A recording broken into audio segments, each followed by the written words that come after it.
Hey everybody, check it out. This is the new Lexus TX. It's a brand new car from Lexus, a 3-row luxury crossover.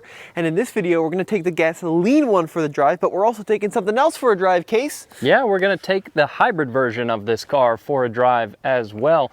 So what we see here is the TX 350. This is the base powertrain option, which is a 2.4 liter 4-cylinder with a turbo, 275 horsepower. That's right, yeah. And then later on in this video, we'll check out the hybridized model that gives you some more fuel economy and some more power as well. But let's start out with talking about what this car is. Now, it's based on the Toyota Grand Highlander.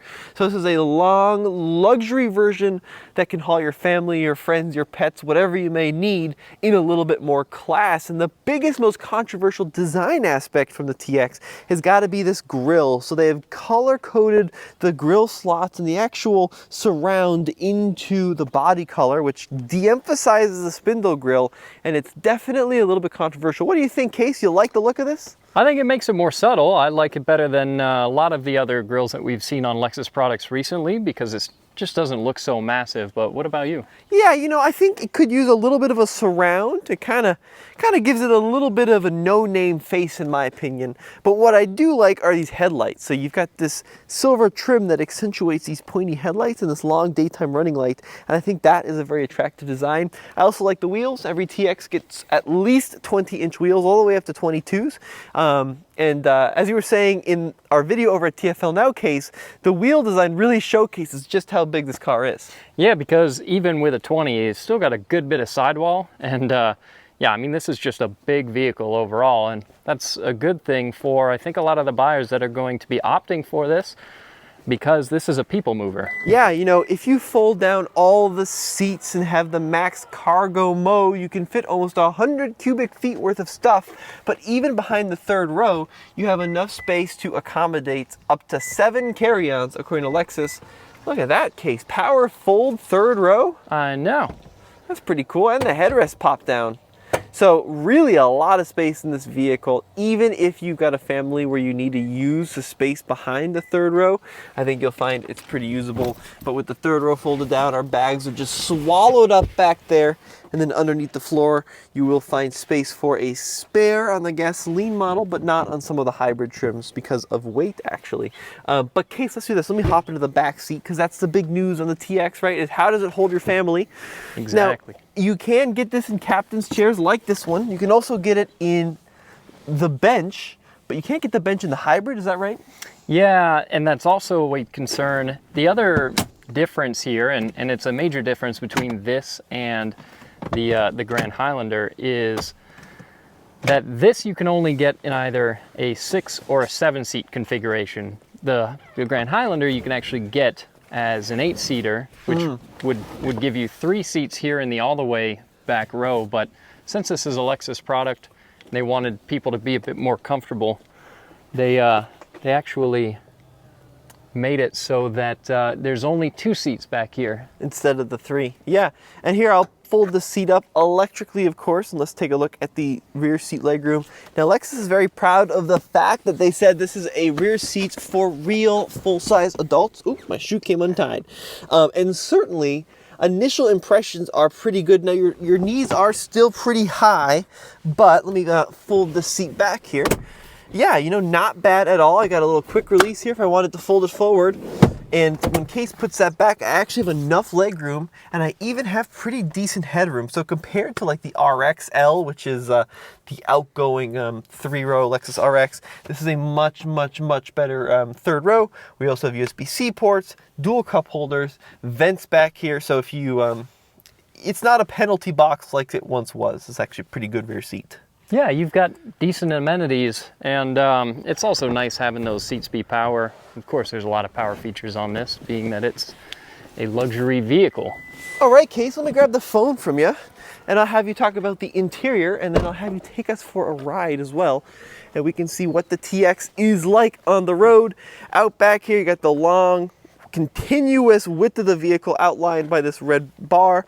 You've got the Lexus badge prominent and then TX badging down on the bottom right. But the big news on this compared to the Grand Highlander is definitely going to be the interior, which has seen a lot of improvements. Yeah, we saw the very important back seat and third row, because that's going to be one of the things that people are going to buy specifically this TX for, is that third row.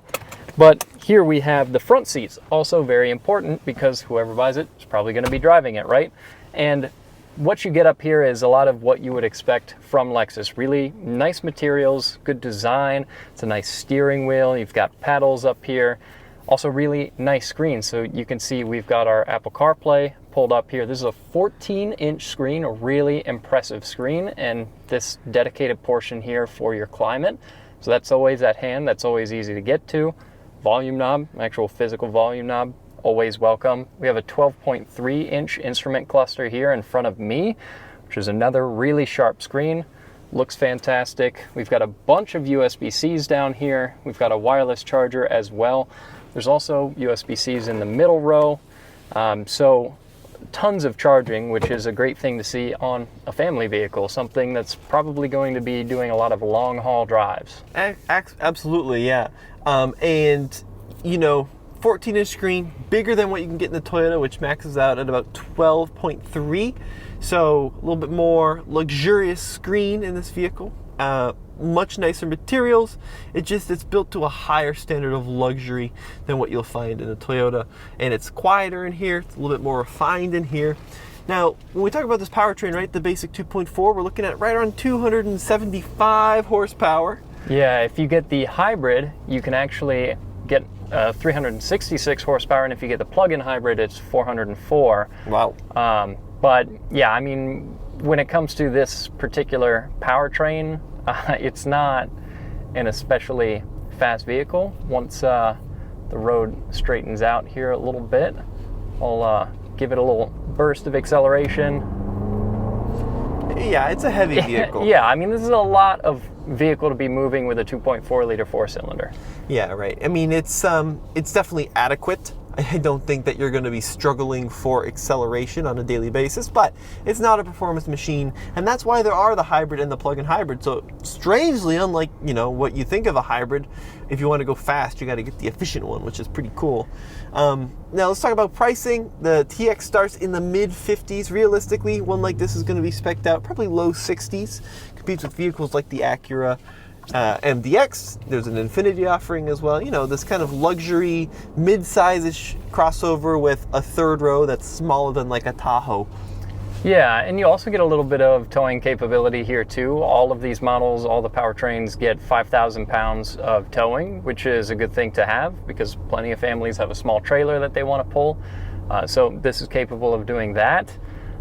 Yeah, I mean, overall, it's just a quiet, comfortable, luxurious vehicle that can move a lot of people around. It's not super engaging. Yeah, it's not like an in-your-face, super exciting driving experience, but I don't really think that that's the point. Now, one thing I do like on the highway, it's very quiet and it does have the Lexus safety sense systems, so you can engage adaptive cruise, lane centering, and just cruise down the road with little difficulty and little thought. So it's a very comfortable, refined experience, not super quick, but it does exactly what it needs to do for moving your family around. Yeah, and we've also got this Mark Levinson audio system, which sounds great.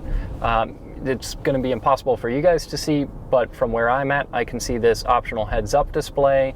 And we've got this huge, well, I guess you could see it a little bit. We've got this huge moonroof up above us here. So those are some of the features that you get if you opt for higher level trims, but all really nice features to have, make this a very luxurious vehicle. And if you don't, you still get heated seats, right? So you still get pretty premium seating materials. You don't have to spend all the money to get all the niceties in the Lexus. You can get them even on the base TX. But Case, let's do this. Let's stop driving the four-cylinder turbo and let's go jump into the hybrid. All right, Case, now time to take the hybrid for a spin. This is the 500h F Sport. We've got these very cool looking 22-inch wheels, which give this car a very unique profile. It's got some F Sport goodies here and there to make this car look a little bit more performance oriented. And we also have that 366 horsepower 4-cylinder hybrid underneath the hood. So Case, I'll drive this one because you drove the gasoline. That seems only fair. You can also see a few more F-Sport things here on the interior. A couple little goodies here and there. Namely, that steering wheel. Yeah, look at the perforated leather steering wheel there. Thing looks great. So here is the window sticker on this one, $74,885 as equipped. So we are definitely looking at a fairly expensive vehicle. You talked about the steering wheel, but we also have pedals, heated steering wheel on this one. This one is the Nulux trimmed heated and ventilated front seats, which is very, very nice. This is a premium all-wheel drive, and these top out in the $76,000 range. Yeah, and you can see a little bit of that seat behind us here. They're pretty nice. They're really, really nice. The options on this one, I'm just seeing right here in the sticker. We have the 1500 watt power outlet, which is great for camping. That's a really nice feature. The cold area package, the tech package convenience, Mark Levinson, which is the premium audio, the tow hitch. This car also tows at 5,000 pounds. So even the hybrid got some good towing capacity. Yeah, which is always nice to have. The other thing that's going to be nice about it is almost 100 extra horsepower. Now, so there's a few different hybrid variants on this car, and over at TFL EV we have a review of the 550 Plus, which is the plug-in hybrid one. That car will go 33 miles on electricity alone. This one won't. So a standard hybrid goes between gas and electricity, but it won't let you drive long distances on electricity. It just allows you to drive at slow speeds around your neighborhood, that kind of thing, before the gas engine kicks on. Yeah, so kind of like right now. There you go, the engine kicked on. Yeah, so we went up a hill. But even still, we should see some fuel economy gains, although we don't have final fuel economy numbers. But, you know, with the 550 Plus, they're targeting 30 mpg on that hybrid, so I'd figure somewhere in that territory for the 500 as well. But yeah, so initial impressions, we actually have a 6-speed automatic in this hybrid, not a CVT unlike a lot of other hybrids on the market, and feels pretty smooth. A little bit less strained going up the hills than the gasoline one, right? Because you got the electric assist. Yeah, so you can be a lot lighter on the throttle, and it's just happier to push itself along because you've got quite a bit of extra power behind your wheels. 100%. I'm also noticing, you know, both this one and the gas one do have a little off-road mode there, if you do want to take your TX into some light terrain. But here, we'll merge onto this main road and give it some accelerator and see how she goes.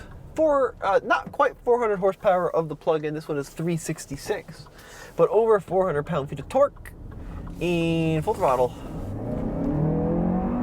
Yeah, that's a lot better. It's a lot better. This is a lot better, and especially like if you live in a place like Colorado, like we do, where you live at high elevation, and now you have the benefit of turbocharging, the forced induction, which will help make up power, and the hybridization aspect of it. So we're looking at the vehicle which should be much better than a typical naturally aspirated car. And we have 4 wheels of rear steer, by the way, Case. Look at the turning radius. Yeah, which is also really nice to have, especially because this is a big vehicle.